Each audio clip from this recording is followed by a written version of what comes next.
Hi everyone, welcome to the quick chemistry PYQ series. तो ये question आया था नीट 2019 में। इस वाले क्वेश्चन में पूछा गया है in which case change in entropy is negative.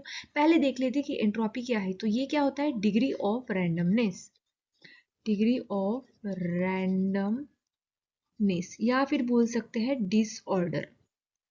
ठीक है, इतनी बात क्लियर है। अब देखते हैं रैंडमनेस एंड डिसऑर्डर क्या है। ये देखो, ये अपना है सॉलिड पार्टिकल्स, ये लिक्विड, ये गैसियस। ठीक है, तो अब देखो सॉलिड में कैसा है कि ये जो पार्टिकल्स प्रेजेंट है ये एक ऑर्डर वे में प्रेजेंट है। अगर हम बात करते हैं गैसेस की, तो यहाँ पे जो पार्टिकल्स प्रेजेंट है वो डिसऑर्डर वे में प्रेजेंट है। बस इतना ही है।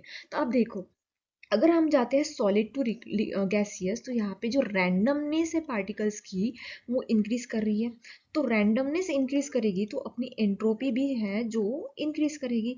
तो इन शॉर्ट क्या हो गया कि randomness is directly proportional to that of the entropy. अब यहाँ पे देखो, देखो ऐसा होता है कि जब जब गैसेस में कन्वर्ट होगा तो अपनी एंट्रोपी पॉजिटिव आएगी, और जब सॉलिड की बात करेंगे तो अब अपनी एंट्रोपी निगेटिव में आएगी। ठीक है, ये अभी के लिए देख लो। अब थर्ड पॉइंट देखते हैं इसके बाद का। देखो ऑप्शन ए में यहाँ पे क्या है, यहाँ पे टू पार्टिकल्स है। ठीक है, अगर ये रिएक्शन कन्वर्ट हो रही है यहाँ पे H2 मॉलिक्यूल में, तो यहाँ कितने पार्टिकल्स आ रहे हैं? वन पार्टिकल आ रहा है। ठीक है, तो टू पार्टिकल से यहाँ से वन पार्टिकल में कन्वर्ट हो रहा है, तो यहाँ पे जो रैंडमनेस है वो डिक्रीज करेंगे। मतलब जो अपना डेल्टा एस है वो निगेटिव आएगा। ठीक है, जीरो से कम आएगा मतलब निगेटिव आएगा। तो यहाँ पे क्या है, रैंडमनेस निगेटिव आएगा। तो ये अपना जो ऑप्शन ए रहेगा ये करेक्ट ऑप्शन रहेगा। लेकिन फिर भी जो बाकी के ऑप्शन है वो हम क्या करेंगे, क्रॉस चेक कर लेंगे। ठीक है, अब यहाँ पे देखो, evaporation of water. Evaporation of water मतलब क्या होना चाहिए? लिक्विड से गैसेस कन्वर्ट होगा। ठीक है, तो यहाँ पे क्या है, डिसऑर्डर है, रैंडमनेस इंक्रीज कर रही है।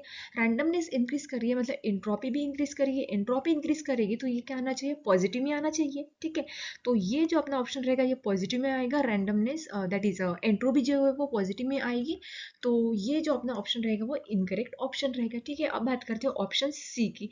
तो ऑप्शन सी में क्या है? Expansion of gas at constant temperature. अब देखो यहाँ पे क्या है, हम कंसिडर करेंगे कि इस वाले एरिया में क्या है, जो पार्टिकल्स है वो मोशन में है। ठीक है, अब मैंने क्या कर लिया कि ये एरिया बढ़ा दिया।